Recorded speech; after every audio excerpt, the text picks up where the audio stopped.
The planet of Argos was a war-torn world, a place of endless conflict.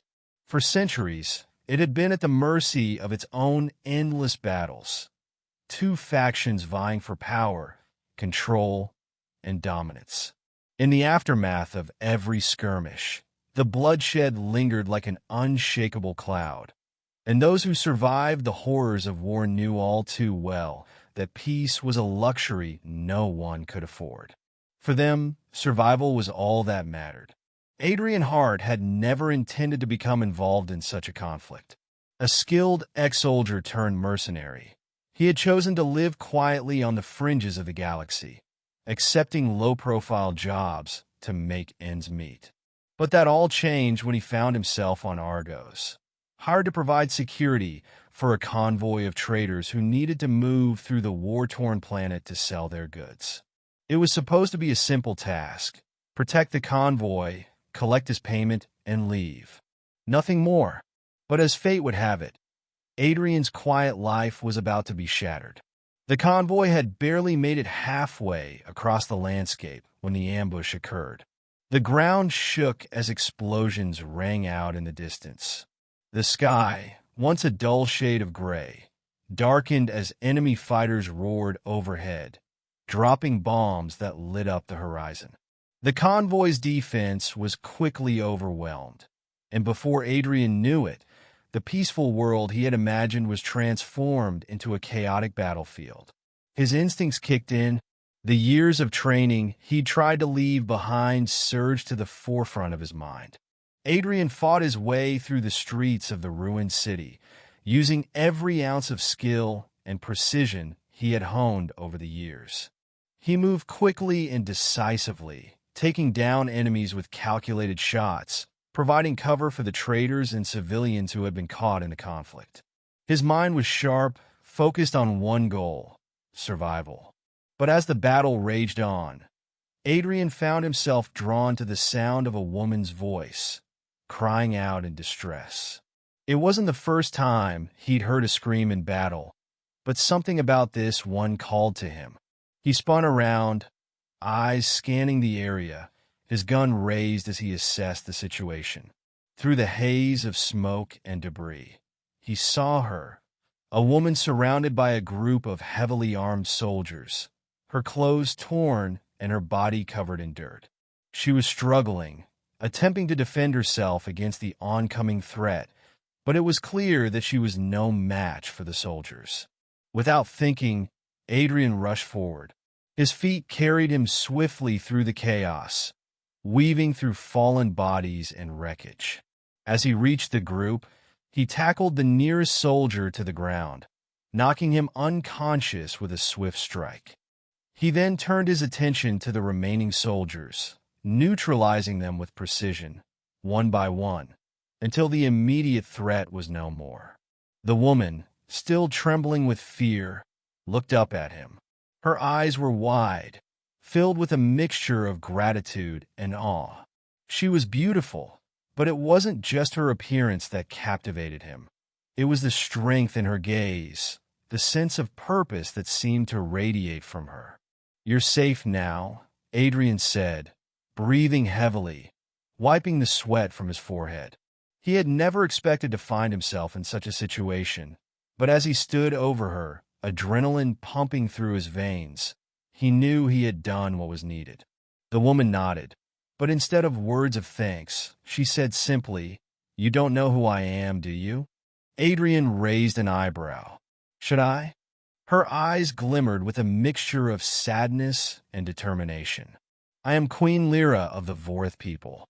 My world was once a prosperous kingdom, but now we are fighting for our survival. You have not just saved a life. You've saved a future." Adrian's heart skipped a beat. Queen? He'd heard of royalty in the galaxy, of course. Many of them were little more than figureheads, their power limited to the royal palaces. But this was different. The Vorth people were ancient and revered in the galaxy. To think that he had just rescued the future queen of their civilization was both surreal and overwhelming. "I didn't know," Adrian replied, his voice betraying a hint of disbelief. I was just doing what anyone would do. She smiled softly. Not anyone. You acted when others would have hesitated. That is what makes you different. In the days that followed, Adrian found himself in a whirlwind of intrigue and political turmoil. He had initially planned to return to his life as a mercenary after the mission was complete, but the encounter with Queen Lyra had changed everything. She was not just royalty. She was a symbol of hope for her people.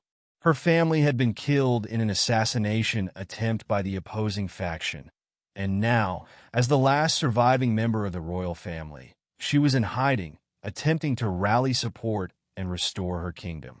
Adrian, unable to shake the sense of responsibility he felt for her, offered to help her, despite knowing little about the political landscape of the galaxy. They were soon joined by an eclectic group of allies, diplomats, former soldiers, and rebels, each with their own reasons for supporting Queen Lyra's cause. As the weeks passed, Adrian became more than just her protector. He became her confidant. They shared moments of laughter, pain, and uncertainty. Adrian had never imagined that someone like her would be drawn to him, a simple soldier with no real claim to fame. But Lyra saw something in him, a quality that was rare among those of her station, a strength that came from humility, an understanding of sacrifice, and an ability to see beyond titles and political agendas. Together, they forged a plan to retake the capital city of the Vorith Kingdom, a city now under the control of the oppressive enemy forces. It would be a dangerous mission, one that could cost them everything. But Adrian was committed now. He couldn't walk away, not after everything they had been through. He had found something worth fighting for in the midst of chaos. The battle for the capital was fierce, but with Lyra's leadership and Adrian's tactical expertise, they managed to rally a force capable of overcoming the enemy's defenses. As they stormed the city, Adrian found himself at Lyra's side once again, not as a mere soldier, but as a partner in the fight for freedom. In the final confrontation, as the enemy forces were pushed back, Adrian realized the true significance of his role. He hadn't just saved a queen.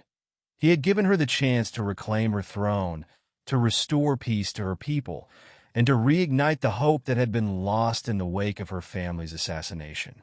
As the battle ended and the Vorith forces began to reclaim their homeland, Lyra turned to Adrian, her eyes filled with gratitude and something deeper. "You were the hero I didn't know I needed," she said softly, her voice a mixture of awe and admiration. "But you are not just my savior, Adrian.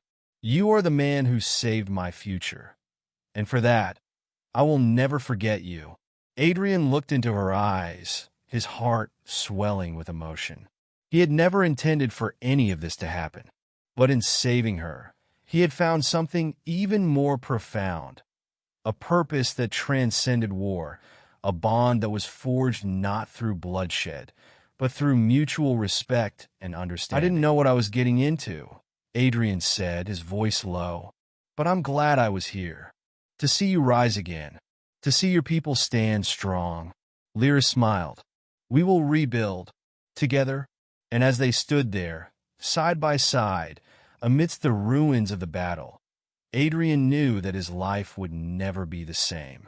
He had saved the future queen of the Vorith people, not realizing that in doing so, he had also saved a future that was far brighter than anything he had ever imagined.